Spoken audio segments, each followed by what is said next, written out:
Hey guys, I'm gonna be really surprised if you guys don't fall in the middle of this video, and then I will be very upset because I'll have to record it again. That'll be the third time I've recorded this.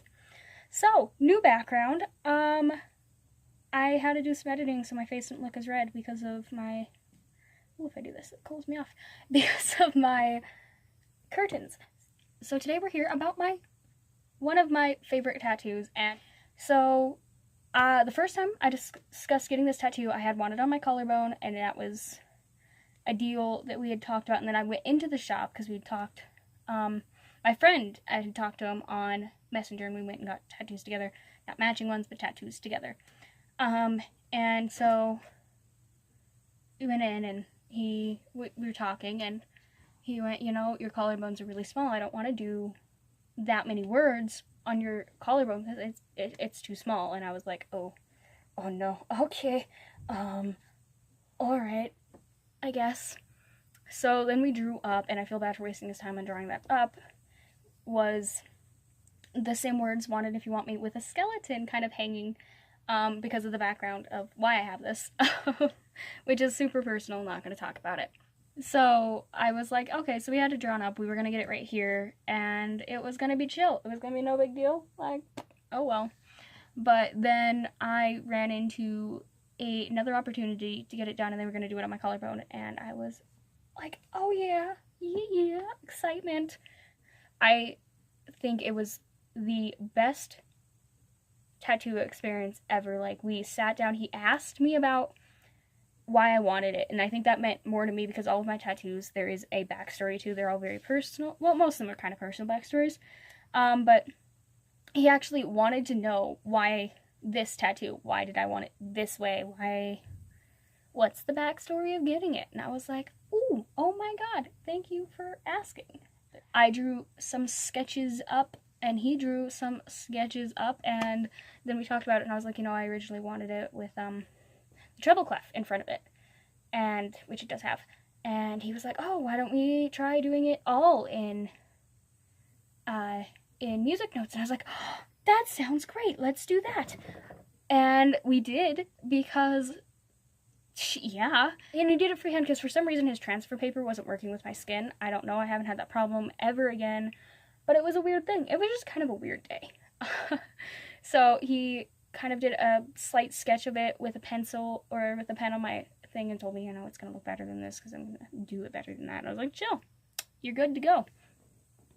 And then he started it, and it didn't hurt. Like, I know I told you guys in my last week's video that my tattoo didn't hurt. This one didn't. You could feel it, but it felt more like a fingertip. It wasn't even a sharpened finger point. It was like a finger tip. He was so light-handed.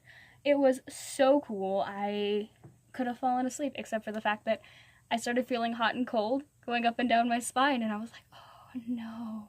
I'm not good with needles at all, but for the most part, I haven't had that problem again. I think I was just actually thinking of the needle, which sucks. I started getting the hot and cold thing up and down your spine, and then I started feeling queasy and like lightheaded, and I was like, oh no, it's okay. He's almost done. He just said we had like 2 words left. I can deal with this. It's fine.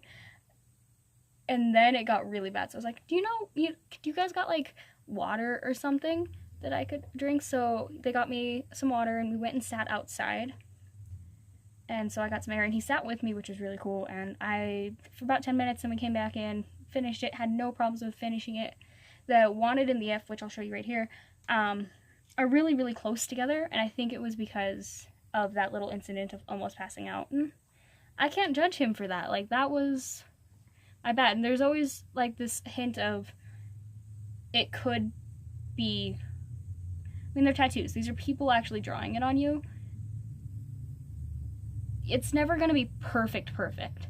And especially for you being the person with it, you're always going to find like something that you might not like about it. So whatever, I like it a lot because it just means a lot to me, and the experience was just amazing. It was $100. I give the pain less than a 1.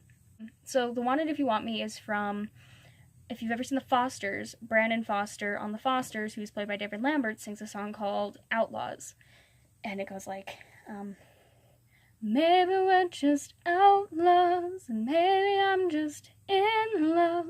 And I'm all out of reasons, like seasons, winter, summer, fall. They're all washed up if you're still way over there. Baby, slide on in by my side, 'cause I'm just an outlaw, wanted if you want me. Love you every day and every night. That kind of thing. That's like the chorus. And I love it so much. And I love that song so much. And so I got it tattooed on me for that reason, and also a backstory that is more personal. I recommend watching The Fosters, by the way. They just ended early June. Their whole seasons are not making anymore, but it's super good. Definitely worth going back and watching it. It's on Netflix. Go and watch it. It is amazing. I loved it so much, except for the ending. The ending was terrible. They broke up all of my favorite ships, and I'm sad. But they're doing a spin-off, and I can't wait for the spin-off. I'm hoping. Love you guys. Have a great day, night, evening, morning, afternoon, whatever it is where you're at. Have a good one. I love you guys so much. Bye.